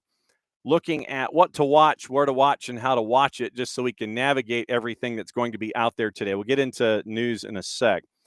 And it is on CBS Sports Network, Ajax and Benfica at 12:45, Marseille Newcastle at 3. CONCACAF Caribbean Cup is on FS2. The doubleheaders at 4 and 6. Defense Force and Cibao is at 4. Universidad O&M is at 6, along with, and they play Mount Pleasant Academy. 2 to NA, Ajax Benfica, and they opt for Chelsea and Barca at 3 o'clock. Unimas has Ajax Benfica at 12:45. Univision, Chelsea, and Barca at 3. Paramount Plus has all 9 of your matchups, both at 12:45, and the 7 at 3 o'clock. English Championship has Tuesday football. Middlesbrough, Coventry at 2:45. Watford and Preston North End at 2:45. Southampton and Leicester is at 3.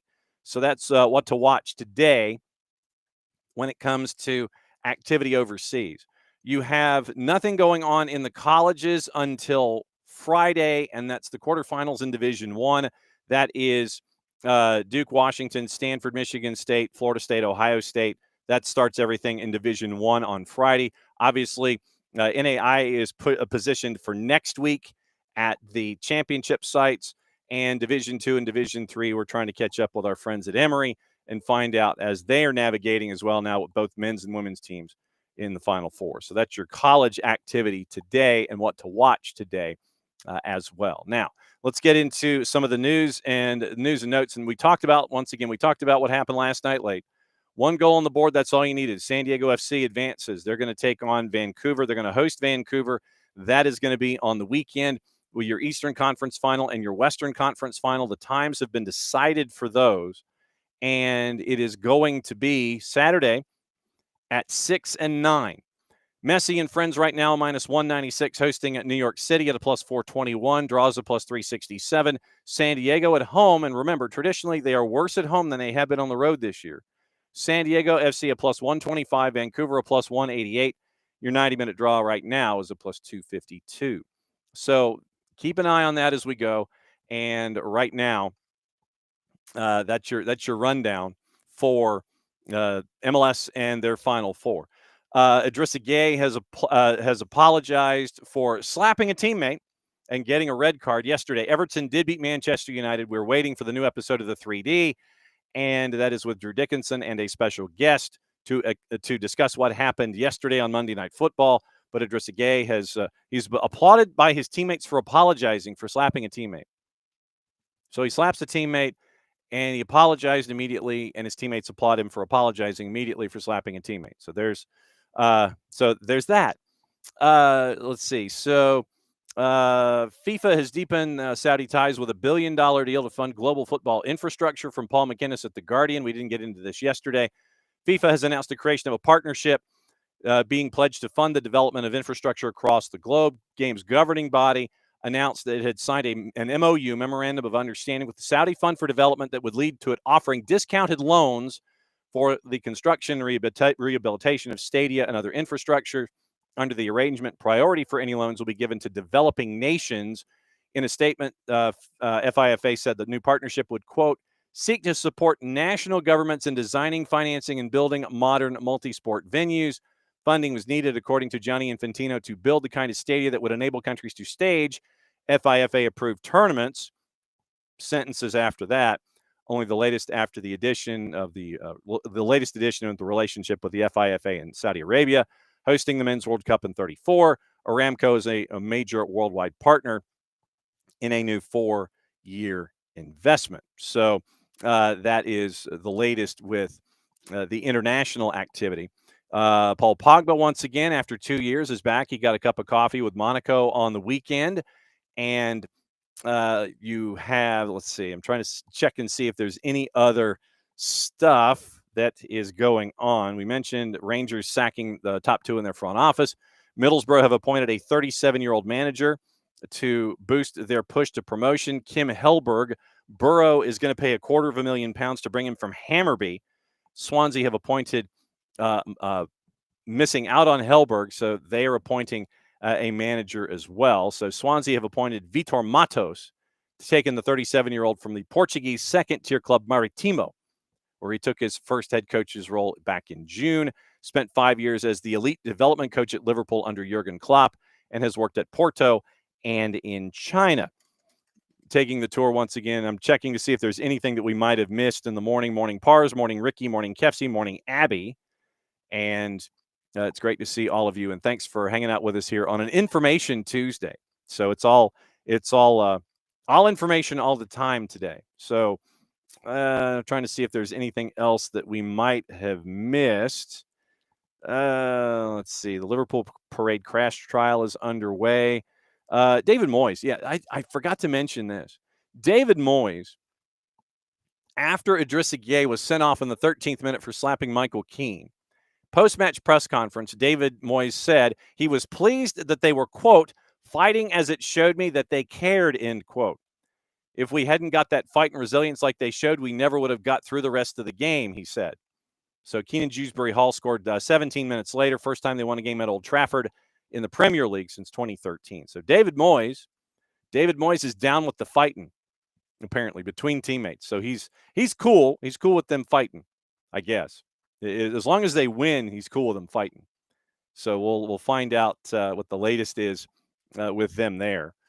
But yeah, so big 3 points for David Moyes and Everton, and they, I think, are 1 point now behind Manchester United in the standings right now in the Premier League. So Arne Slot apparently has had his pre-match press conference discussing their recent run of form. He says, quote, "I would describe it as ridiculous almost. Something I did not expect to be in. Not at any club I was going to work at, let alone Liverpool. That is unbelievable. If you can find an excuse, you'll never find enough excuses to make you perform like this. Unexpected for the club, for me and everyone. But I'm working at a club where if you need to face it, this is the best club to face it. The harder it gets at a club like this, the more we are together to achieve the things Liverpool usually achieve. Difference. Conceding far more." They asked what the difference was last year and this year. "Conceding far more goals than last season." Duh. "The amount of goals we've conceded and the amount of goals from set pieces is close to ridiculous for a club like us. The biggest one is the goals we concede from open play. We are still able to generate enough chances to get a result," end quote. "In order to stay calm, I don't find that difficult to do in trying to stay calm. Most people describe me as a calm person. The situation is not really nice, I can tell you that. It is not nice to lose. To be honest with you, I would not expect to come into this situation. You would never expect it. You can constantly use facts and figures. Let's just see how it goes. It's lower than expected at a club like Liverpool. I take the responsibility and feel guilty for it. We're busy working on it. We're not just used to being successful. There are also times when we are not. We'll put extra effort in and we will try to lead by example." Also discussing player match fitness. Arne Slot discussing Joe Gomez, one of the 5 defenders we have. He had an injection last week on his knee. That is normally not because you don't feel anything. Along with the decision to play Soboslai, this is almost also to do with him not being completely fit, although he is in the group tomorrow as he was on Saturday, but he wasn't able to train every single time. And Arne Slot also mentioned that they have to help themselves defensively once again as they're getting ready. Spoke about it less than an hour ago as they were getting ready for their matchup against PSV Eindhoven, and that is tomorrow. So Flirts, Connor Bradley, Jeremy Frimpong, all absent from Tuesday's open training ahead of the matchup against Eindhoven. Verts is the only player who had a chance of returning from a muscle problem that he picked up on international duty, not with the rest of the squad for the lunchtime open session. Bradley and Frimpong still 2 weeks or more away from potentially being available. So Soboslai and Curtis Jones shared the duties in the loss to Forest. Poor results and weak defensive performance have made a case for Joe Gomez, primarily a center back who can play on the right to start. Slot has been cautious with the 28-year-old, completed a full 90 minutes only twice since Boxing Day, and his only start since getting injured in the FA Cup defeat to Plymouth Argyle in February came in a Carabao Cup win over Southampton. Liverpool have lost 8 and won just 3 in their last 11, all comps. 2 of those victories in Champions League against Eintracht Frankfurt and Real Madrid. Slot side 8th in the Champions League table, 3 points behind leaders Bayern Munich, and in the final spot for the automatic qualification for the last 16. So Liverpool has their big press conference today as they were getting ready for Wednesday and the matchup against PSV Eindhoven. So that's Liverpool saith all of that quote. So that's what Liverpool was discussing this morning after the open practice. And so we mentioned David Moyes' initial response post-match. He has now officially apologized after he said what he said. So he officially apologized and said that there is no place for it for that kind of behavior. So David Moyes, he went one way and then sorry, my bad. Take it back. David Moyes said what he said. Idrissa Gueye has issued a public apology saying that there's no justifications for his actions. So Sheffield Wednesday has now been permitted by the EFL to make a signing with 3 buyers in the takeover frame. Once again, remember, they were deducted 12 points. They're 17 from safety. Duncan Watmore, Nathan Redmond have been training with the club. Rob Dorset says from Sky, given special dispensation by the EFL to sign another player despite them being in administration and under a league-imposed transfer embargo, former Leeds United defender Liam Cooper signed at Hillsborough last week despite interest from elsewhere. Sky now has been told Wednesday's administrators have been authorized to bring in a second new recruit because there are 6 injured players in the squad and the prospect of a number of other players leaving for AFCON in the next few weeks. Duncan Watmore, former Millwall, Sunderland, Middlesbrough forward, and ex-Burnley, Southampton, Birmingham winger Nathan Redmond have been in training and their potential signings. No deal yet advanced with either agent. That there are credible offers on the table from 3 separate buyers who want to take over at Hillsborough. The administrators from Begbie's trainer have been given extra time to further interested parties to finalize a bid before they close the market. Hoped by the end of next week, administrators will be in a position to grant preferred bidder status to one potential buyer who they feel offers the best proposition to take Wednesday forward and offer long-term stability. And once again, deducted 12 points after being placed in administration back in October. 17 points from safety is where they are right now. So that's the latest on Sheffield Wednesday as we get ready for everything there. So I've checked that paper. Let's see, what other papers am I missing here before we find out what else is going on. But yeah, keep an eye out for Champions League. All of that stuff. That's all the matchups today. 2 at 12:45, 7 at 3 o'clock. And it will be that same way again tomorrow. So it will be a way to keep an eye on what's going on with the Champions League in their league phase, and we'll keep an eye out for everything going on there. Birmingham unveiled their new stadium. 62,000 is what they're anticipating for the new stadium in and of itself, and with the spires that they have in and around the stadium, 2, 4, 6. 8, looks like 8 spires that the stadium is supposed to be ready for the 30-31 season. Estimated cost £2.5 billion. 12 chimneys, not just 8, but 12. Bigger than Anfield and Emirates with a capacity of 62,000. And the word from the club is supposed to be that it will echo the brickworks that were once there on the site and feature a lift to Birmingham's highest, meaning elevation bar, retractable roof, movable pitch, concerts and other sporting events. And apparently they want to make it so seen that you would be able to see it from 40 miles away. 40. They want those chimneys to be seen on a clear day forever. So the plan is 62,000 seats, 12 chimneys, £2.5 billion, and seen from basically France. One of those kinds of things that's attached to what we're seeing in the world as well. One other note, and it's also somewhat Jason Stevens based, where you now have in the MCOs, well, we know how we discuss MCOs with our friend Jason Stevens. Apparently, Southampton owners Sport Republic, as we go into the economics of soccer, Sport Republic set us for formal talks to acquire a controlling stake in Levski Sofia in Bulgaria.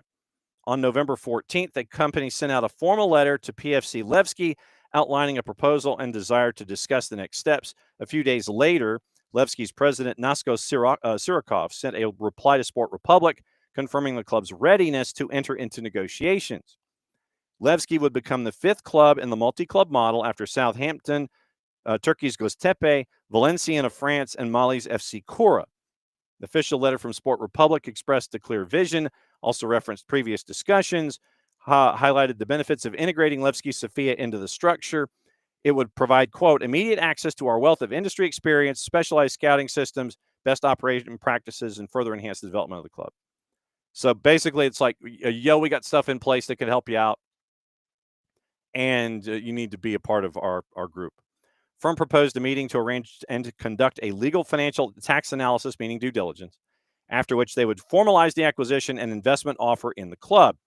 Levski Sofia's management has expressed readiness to proceed with talks and has proposed the formation of negotiating teams. And so keep an eye on Levski Sofia and Sport Republic, and we'll find out what it looks like there in just a little bit. So keep an eye on all that stuff.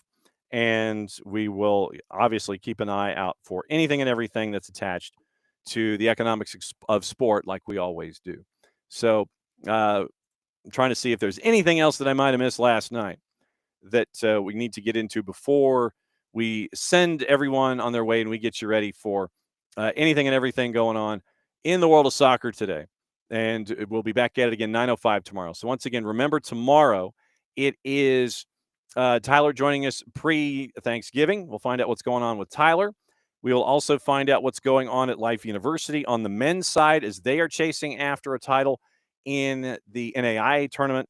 And Nico Moreno joins us to find out what is on his mind as we leave from the Final 8 to the Final 4. Seattle is supposed to have their postseason press conference availability today, and they should be discussing their player decisions coming up. So we'll have the Seattle player decisions, getting into the Final 4, all of those things with Nico tomorrow at 10:30. Once again, no show Thursday, but then Friday, we're going to check in with Life University on the women's side. We'll find out what's going on with Major League Soccer as they prep for the Final 4, and we will also check in with Nino Torres Friday morning at 10:30. The Power Hour gets split to Wednesday and to Friday this week because we have no show on Thursday because we'll be on the road and we will be attending the Thanksgiving family dinner miles away from the studio here in Atlanta. That's another go-round of SDH AM. Once again, thanks to David McDowell, head coach of the women's side at Truett McConnell.